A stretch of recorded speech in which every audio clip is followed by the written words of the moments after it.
Ẹ̀yin tèmi, ọ̀rọ̀ yìí ìmọ̀ kan tó kan tèmi ń bẹ o. Tún ní mi ní mọ dá sọ̀rọ̀ àwọn èèyàn mọ́ o.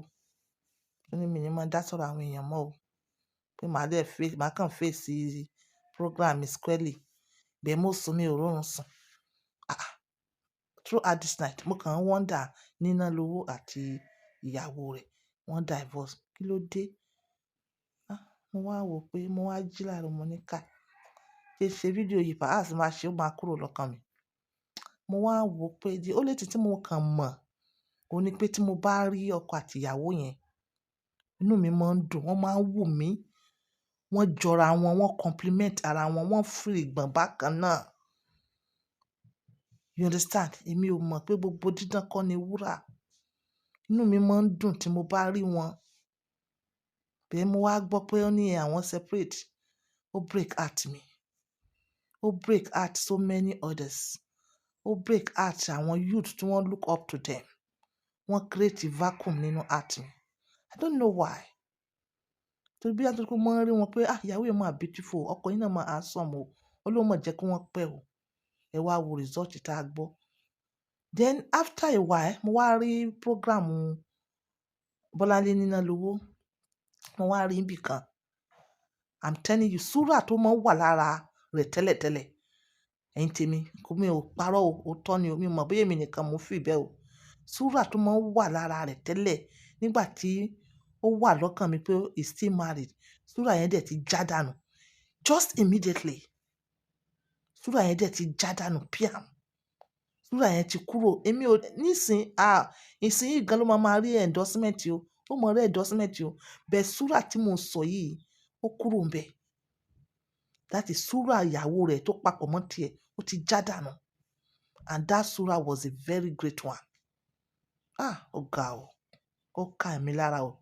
Tó bá jẹ́ pé ọ̀nà wà táwọn people yóò fi come back, wàláhì inú mi ò bá dùn. Tó bá jẹ́ pé ọ̀nà wà tí Ninalowo àti ìyàwó ẹ̀ tí wọ́n á fi come back, inú mi ò bá dùn. Inú mi ò bá dùn. Bẹ́ẹ̀ kí ni reason? Kí ni reason tí ọkọ àti ìyàwó ẹ fẹ́ra yín ní kékeré? Tó bá ti wá di pé obìnrin yẹn ti dàgbà tí ò níbi tó ń fẹ́ lọ pàṣẹ, ẹ̀yin ọkùnrin ẹ wá já dànù. Kí ló dé? Ó dà pé a mọ̀ sí agreement o. Before marriage, a mọ̀ sí agreement.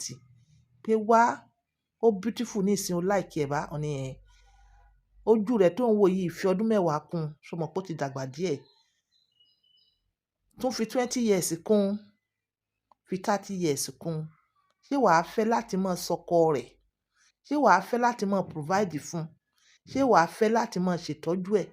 Ṣé wàá fẹ́ láti máa wojú rẹ̀ dáadáa o? Ó lè jọ ìyá àgbà o. Ara rẹ̀ lè dàbí ara ìyá àgbà o. A mọ̀ sí agreement. A mọ̀ sí agreement. Èèyàn tó bá dẹ̀ ti breach agreement yẹn, ó ṣọkùnrin ni o, ó ṣobìnrin ni o. Ilé wọn kò ní wà lára àwa èèyàn. This is getting too much. Obìnrin tó fẹ́ ní youthfulness tó wá já kalẹ̀ ní old age. Dákun torí Ọlọ́run, ta ló fẹ́ kó bẹ́ẹ̀ fẹ́? La ilaha illallah Muhammadur Rasulullah sallallahu alaihi wasallam. Ẹ wo immediately ìràwọ̀ yẹn tí mo máa ń rí yẹn, súrà yẹn, ó sì já dànù. Nǹkan ọ̀dà Ninalowo.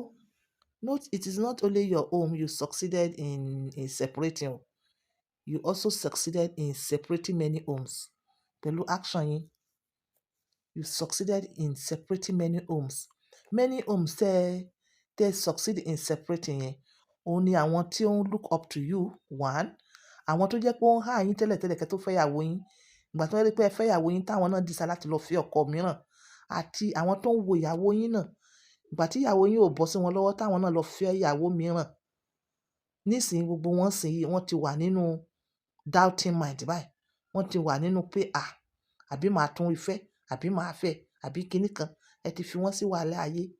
Especially àwọn tó ń look up to you tí wọ́n wò pé marriage is still working. Ẹ̀yẹ wò kán tẹ́ ṣe. You succeeded in breaking many homes too. Ó máa ṣe o. Ó máa ṣe o. Ẹ̀yin ní kẹ́ ẹ wò. Ayé yìí nìkan kọ́ lẹ̀ ẹ wò. Ẹ tún wo ọ̀run náà.